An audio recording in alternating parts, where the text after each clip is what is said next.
అధికారం ఇచ్చింది చట్టాన్ని గౌరవించడానికి, రాష్ట్ర ప్రజలకు మెరుగు చేయడానికి ఇచ్చారు.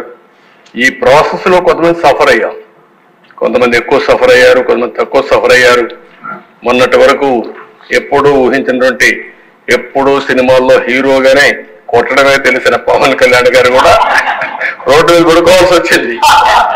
అదే సినిమాలో అయితే పడుకునేవాడు కాదు, అక్కడైతే పైకి ఎగిరి కొట్టేవాడు. అంటే ఇవన్నీ ఉన్నాయి, కానీ డెఫినెట్ గా కంట్రోల్ చేద్దాం. సెకండ్ థాట్ లేదు. ఇది అయిన తర్వాత మళ్ళా మనం మాట్లాడుకుందాం.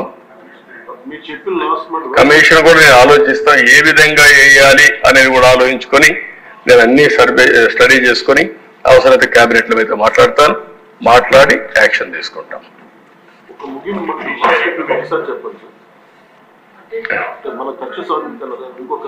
నేను ఒకసారి ఏంటమ్మా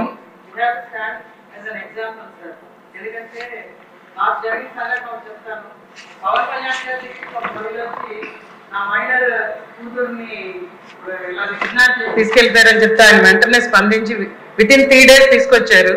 అదే ఇన్సిడెంట్ మా నియోజకవర్గంలో అయింది. నేను అప్పుడు పోలీస్ అతనికి అదే చెప్పాను, అక్కడ జరిగింది ఇక్కడ జరగట్లేదని ఆ తల్లి వచ్చి బాధపడుతున్నది. పవన్ కళ్యాణ్ గారు చూపించారు మీకు అది, మళ్ళీ మాకు కూడా అటువంటి గౌరవాన్ని మీరు కల్పించాలంటే అతను కూడా నిన్నటికల్లా అమ్మాయి దొరికిందండి, నాకు చాలా సంతోషంగా ఉంది sir. You stood as an example sir. అందరూ కూడా అలాగే చేస్తే ఖచ్చితంగా లా అండ్ ఆర్డర్ బాగుపడుతుంది. ఎందుకంటే they played the system sir. System మొత్తాన్ని ఎలాగా వక్రీకరించి వాడుకోవచ్చు అన్నదానికి 2019-24 ఒక ఎగ్జాంపుల్ గా నిలిచింది. దాన్ని మనం మార్చాలంటే ప్రతి ఒక్కళ్ళు దాంట్లో భాగస్వాములు అవ్వాలని నేను అందరినీ కోరుకుంటున్నాను.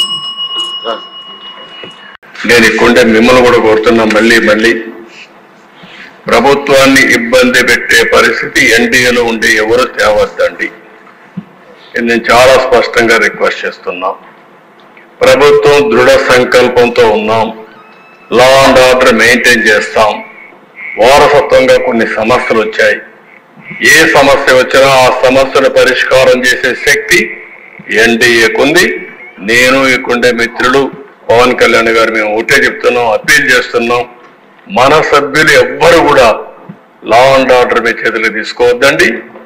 మీకు ఏదున్నా చెప్పండి, డెమాన్స్ట్రేటివ్ గా యాక్ట్ చేసి ఈ రాష్ట్రంలో లా అండ్ ఆర్డర్కి విఘాతం కలిగించే వ్యక్తి ఏ స్థాయిలో ఉన్నా సరే పనిష్ చేసే బాధ్యత మాదని మరొకసారి అందరికీ.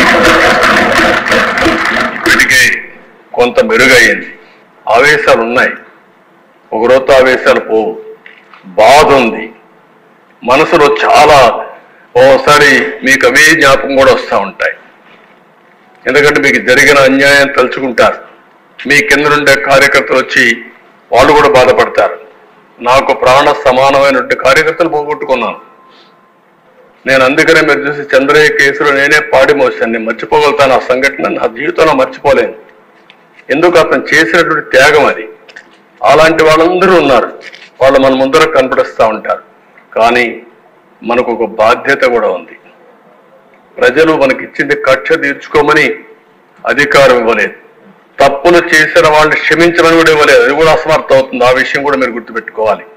తప్పు చేసిన వాళ్ళని శిక్షించాలి, అదే సమయంలో కక్ష తీర్చుకోవాలి, పొలిటికల్ విక్టిమైజ్ చేయాలి అనేది పెట్టుకుంటే మాత్రం దాన్ని ఏమాత్రం కూడా కరెక్ట్ కాదు. మనం